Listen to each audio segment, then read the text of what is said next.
afternoon, everyone. Hello, hello, hello. It's so wonderful to see everybody. Hello, hello, hello. I'm Amy Cohen. I am the Assistant Vice Provost for the Honey Nashman Center for Civic Engagement and Public Service here at George Washington University. And I am delighted to welcome you to this joint conference and party in honor of AmeriCorps' 30th anniversary. Without me knowing that 30 minutes and $30 can actually go a long way to help a computer lab give internet access to a student that doesn't have internet or a computer at home, and also informing me that she can now apply to college and also successfully go to college, changed me. Made me realize that my time and my donation and my effort can actually change someone's life. At scale, think of how many lives we could change. Because of you all represent different institutions, different spaces.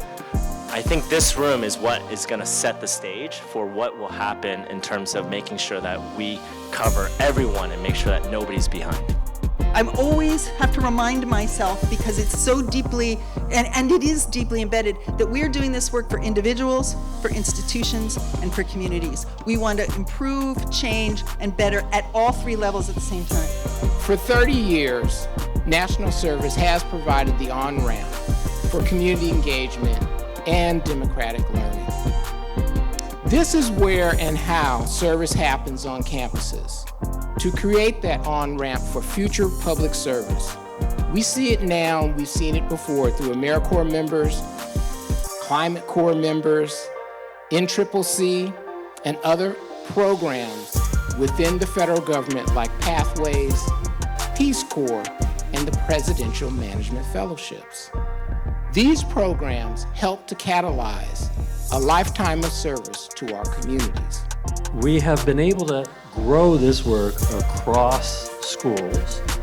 Faculty are increasingly incorporating this work in their own research for community engaged scholarship. And over the last couple of years, the provost at the university has created a committee that's housed in the Nevis Center to advise the provost office to how do we incorporate community engaged scholarship in faculty recruiting, tenure, and promotion.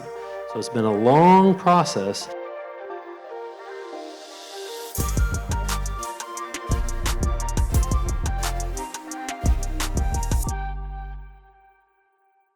Between our two organizations, we funded and trained community and technical college faculty in all 50 states, territories, and the District of Columbia. We funded historically Black community colleges, Hispanic serving institutions, and tribal colleges. Given that our sub-grants ranged from just $3,000 to $16,000 each year and reached more than 50,000 students and faculty over that 18-year period, you can see that our consortia programs resulted in a big bang for the federal buck. One of the things that Learn and Serve did was really provide those spaces, those opportunities, those networks for peers to get together to unpack what exactly meant to do community service.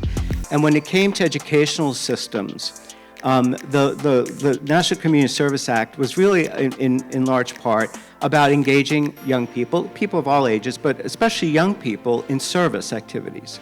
Through my experience in, serving in my quarter AmeriCorps service, the skills that I, gained are invaluable, I would say. Jumpstart has taught me many skills on paper, like you were saying, how to work through problem solving, how to, plan a meeting, an agenda, and talk to my peers, as well as talk to younger kids as well. I think part of bringing civic engagement into the center of the institution as not an add-on or an afterthought or a strategic pillar, but as a universal component of an institutional DNA, is to see that these experiences that students want to have are so much more about developing the kinds of skills that make them the ultimate recruits for your communities and for their work.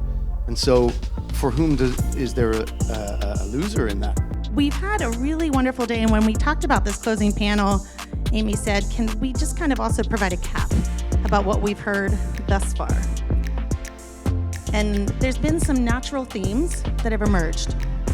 We've talked a lot about networks and relationships and how central they are to this work and the field that has been built. We've talked a lot about partnerships and that partnerships are really at the core of what we do.